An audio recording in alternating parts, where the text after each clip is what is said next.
যা উড়ে যা ইউটিউব চ্যানেলে আপনাদের স্বাগত জানাই।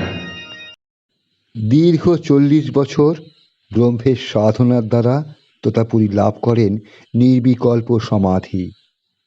এরপর তীর্থস্থান দর্শনে বেরিয়ে তিনি পৌঁছান দক্ষিণেশ্বরে। বালক গদাধরকে বেদান্ত মন্ত্রে দীক্ষিত করেন। তারা নাম দেন রামকৃষ্ণ পরমহংস। দীর্ঘ 40 বছর সাধনার দ্বারা যে তোতাপুরী লাভ করেছিলেন নির্বিকল্প সমাধি, আর মাত্র 3 দিনের মধ্যেই সাধনার সেই মার্গে পৌঁছে যান রামকৃষ্ণ। চমৎকৃত হন তোতাপুরী। তারপর মাত্র 3 দিনের জন্য এসে রামকৃষ্ণের সঙ্গে কাটান 11 মাস। আগের 2টি পর্বে এই ঘটনাগুলি আপনাদের শুনিয়েছি। যারা এখনো শোনেননি, ডেসক্রিপশন বক্সে লিংক দেওয়া রইল, শুনে নিতে পারেন। আজকের পর্বে থাকছে মজার ছলে শিষ্য রামকৃষ্ণের দ্বারা গুরু তোতাপুরীর অহংকার চূর্ণ করার ঘটনা এবং এক অভূতপূর্ব ঘটনার দ্বারা মা ভবতারিণীর আনুগত্য স্বীকার। ভিডিওটি পুরো শুনে আপনাদের মতামত, পরামর্শ, ভালো লাগা আমাদের জানান।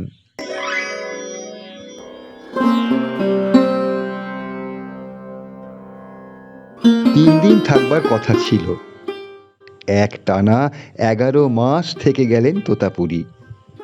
এমন আধার পেয়েছেন তাকে সহজে ছেড়ে যেতে মন উঠল না। ঠিক করলেন তাকে নির্বিকল্প ভূমিতে দৃঢ় আসনে বসিয়ে যাবেন। রামকৃষ্ণ তাকে ডাকত ল্যাংটা বলে।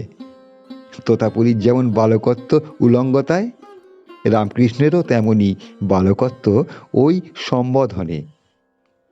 সর্বক্ষণ ধুনি জ্বালিয়ে বসে থাকেন তোতাপুরী। বর্ষা হোক, বাদল হোক, ধুনির বিরাম নেই। খাওয়া বলো, শোয়া বলো, সব ওই ধুনির ধারটিতে। ধুনিকেই আরতি করে সকাল সন্ধ্যা। ভিক্ষারণ্য ধুনিকেই প্রথম অর্ঘ্য দেন। ধুনির পাশেই সমাধিতে বসেন, আবার ধুনির পাশেই ঘুমন। উলঙ্গ আকাশের নিচে এই উলঙ্গ অগ্নি তাঁর দেবতা। সম্পত্তির মধ্যে একটা লোটা আর একটা চিমটা আর চর্মাসন। আর সত্যি যখন ধ্যান করেন, লোকে ভাবে যে সে যেন লম্বা হয়ে ঘুমোচ্ছে। তার জন্য গা মুড়ি দেওয়ার একটি চাদর আছে। লোটা আর চিমটা রোজ মাজা চাই তোতাপুরীর। তাই ব্রহ্মলাভ হবার পরও তাঁর নিত্যি ধ্যান অভ্যাস চাই। চাই যম, নিয়ম, আসন, প্রাণায়াম। রামকৃষ্ণ একদিন বললেন, ব্রহ্মলাভের পর আবার এই নিত্যি ধ্যান অভ্যাস কেন? ঝকঝক করে মাজা লোটার দিকে তাকিয়ে তোতাপুরী বললেন, हाँ बेटा हाँ, हर रोज इसको साफ सुथरा रखना चाहिए, नहीं तो इसका जलूस कम हो जाएगा। ऐसे ही अपना मन में हर रोज ध्यान अभ्यास करना चाहिए, नहीं तो मन भी बिगाड़ जा सकता है। কথাটা মনের মতো, সন্দেহ নেই, কিন্তু এর পরেও আরো কথা আছে। রামকৃষ্ণ তীক্ষ্ণ চোখে গুরুর দিকে তাকিয়ে বললেন, কিন্তু ওই লোটা যদি সোনার হয় তবে তবে তো আর রোজ মাজতে হবে নি। ঠিকই তো, তাহলে আর মাজতে লাগবে কেন? নিকৃষ্ট ধাতুর পিতলের ঘটি মাজতে হয় প্রত্যহ। তোতাপুরী হাসলেন, বুঝলেন এবং বললেন, लेकिन बेटा संसार में सोने का लोटा एक ही होता है। একদিন দুজনে ধুনির ধারে বসে আছেন, অদ্বৈত ধ্যানে প্রায় অচেতন হয়ে। কি একটা লোক কলকেতে তামাক ধরবার জন্য আগুন খুঁজছিল। সে হঠাৎ ধুনির কাঠ টেনে আগুন নিতে বসল। ব্যাস, তোতাপুরীর সবচেয়ে যে পবিত্র জিনিস সেই ধুনিতে সে হাত দিয়েছে। এত বড় অনাচার সইতে পারবেন না তোতাপুরী। মুহূর্তে টুটে গেল তার ধ্যান। পাবকের মতোই ক্রোধে জ্বলে উঠলেন তিনি। আরে আরে আরে बेवकूफ कहीं का, तुम्हारा इतना साहस, अपवित्र कर दिया मेरा धुनी को। भागो भागो यहाँ से, भागो, यही चिमटा से तुमको मार डालूंगा। অর্ধবাহ্য দশায় হেসে উঠলেন রামকৃষ্ণ। দুঃশালা দুঃশালা, तुम इतना हंस क्यों रहा है? দেখলুম গো দেখলুম, তোমার ব্রহ্মজ্ঞানের দৌড়টা দেখলুম।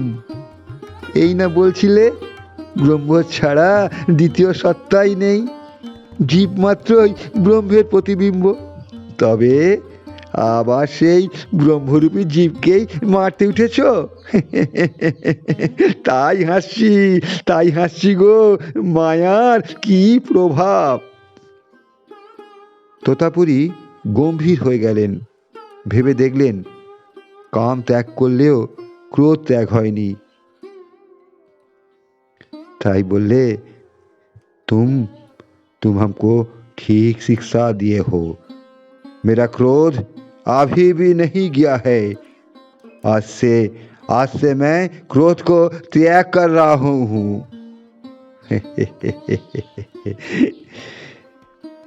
गुरु मिले लाख तो चेला मिले एक।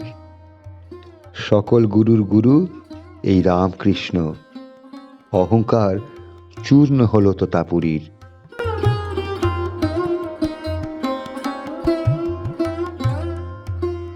জগদম্বাকে মানেন না তোতাপুরী।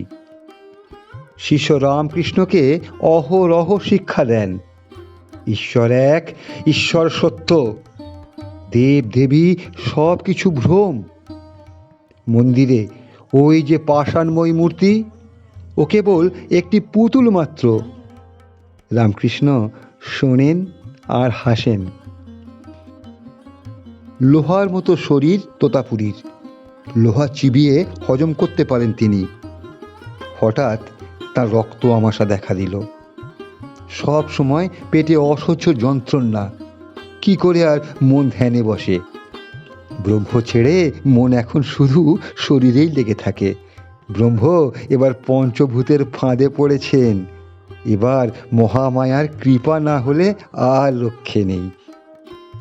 তোতাপুরী ভাবলেন এবার পালাই, কিন্তু রামকৃষ্ণকে মুখ ফুটে সে কথা বলতে পারলেন না।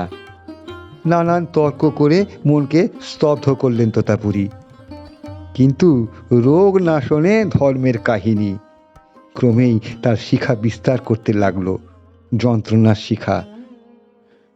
তিনি ঠিক করলেন আর দক্ষিণেশ্বরে থাকবেন না, রামকৃষ্ণের থেকে শেষ বিদায় নেবেন। কিন্তু কে যেন তার মুখের ওপর হাত চাপা দিয়ে কথা কইতে বাধা দিচ্ছে। একদিন রাতে পেটে অসহ্য যন্ত্রণা বোধ হলো তোতাপুরীর। উঠে বসলেন তিনি। এই যন্ত্রণা কিসের নিবারণ হবে? তিনি মনকে দেহ থেকে বিচ্ছিন্ন করে পাঠাতে চাইলেন সেই অদ্বৈত ভূমিতে, কিন্তু মন আর যেতে চায় না। একটু ওঠে তো আবার পেটের যন্ত্রণায় নেমে পড়ে। শরীর বোধের আর বিচ্যুতি ঘটে না। যে অপদার্থ শরীরটার জন্য মনকে তিনি বসে আনতে পারছেন না, সে শরীর দেখে লাভ কি? তিনি ভাবলেন, তার জন্য কেন এত নির্যাতন? সেটাকে বিসর্জন দিয়ে মুক্ত শুদ্ধ অসঙ্গ হয়ে যাওয়াই অনেক ভালো। তোতাপুরী ঠিক করলেন ভরা গঙ্গায় ডুবে মরবেন। চলে এলেন তিনি গঙ্গার ঘাটে। সিঁড়ি পেরিয়ে ধীরে ধীরে জলে নামতে লাগলেন তিনি। ক্রমে ক্রমে এগুতে লাগলেন গভীরের দিকে, মাঝ নদীতে। কিন্তু এ কি? গঙ্গা কি আজ শুকিয়ে গেছে? অর্ধেক প্রায় হেঁটে চলে এলেন, তবু এখনো কিনা ডুব জল। এ কি গঙ্গা না একটা খাল? প্রায় ওপারের কাছাকাছি এসে পড়লেন তিনি, এখনো কিনা হাঁটু জল। এ কি পরমাশ্চর্য! ডুবে মরার জল পর্যন্ত আজ গঙ্গায় নেই। এ ক্যা দৈবী মায়া! অসহায় মতো চিৎকার করে উঠলেন তোতাপুরি। তার চোখের সামনে থেকে পর্দাটা সরে গেল। যে অব্যয় অদ্বৈত ব্রহ্মকে তিনি ধ্যান করে এসেছেন, তাকে এখন দেখলেন মায়ারূপিণী শক্তি রূপে। যা ব্রহ্ম, তাই ব্রহ্ম শক্তি। ব্রহ্ম নির্লিপ্ত, কিন্তু শক্তিতেই জীবজগৎ। ব্রহ্ম নিত্য, শক্তি লীলা। যেমন সাপ আর তির্যক গতি, যেমন মণি আর বিভা। সেই বিভাবতী জ্যোতির্ময়ীকে দেখলেন তোতাপুরি। দেখলেন জগজ্জননী সমস্ত চরাচর আবৃত করে রেখেছেন। যা কিছু দৃশ্য, দর্শন, দ্রষ্টা, সব তিনি। শরীর, মন, রোগ, স্বাস্থ্য, জ্ঞান, অজ্ঞান, জীবন, মৃত্যু, সব তার রূপচ্ছটা। একৈবশা মহাশক্তিস্তয়া সর্বমিদং ততম। লুপ্ত হয়ে গেল তাঁর ব্যাধি বোধ। নদী ভেঙে ফিরে এলেন দক্ষিণেশ্বরে। পঞ্চবটিতে বসলেন ধ্যানে। ধ্যানে চোখ বোঝেন আর সামনে মা জগদম্বাকে দেখেন, চিত্রত্তা স্বরূপিণী পরমানন্দময়ীকে।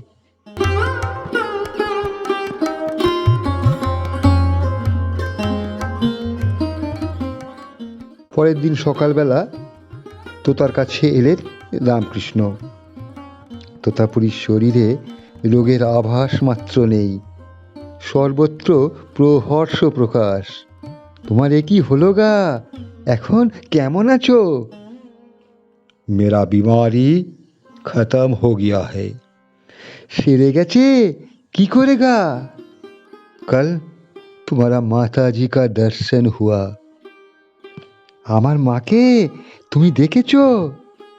हाँ हाँ बेटा, खाली तुम्हारा माताजी नहीं है, वो हमारा भी माताजी है।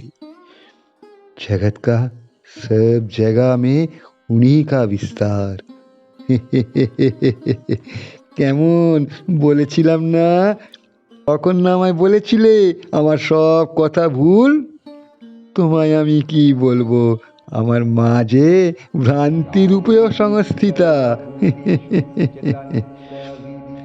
मैंने देखा है, जो ब्रह्म है वही शक्ति है, जो अग्नि है वही दहिका है, या प्रदीप है वही प्रभा है, या बिंदु या सिंधु।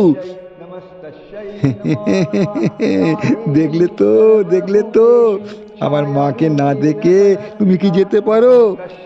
যোগে বসে এত দেখেছো, আর আমার মহাযোগিনী মাকে দেখবে না, তাই কি হয় গা?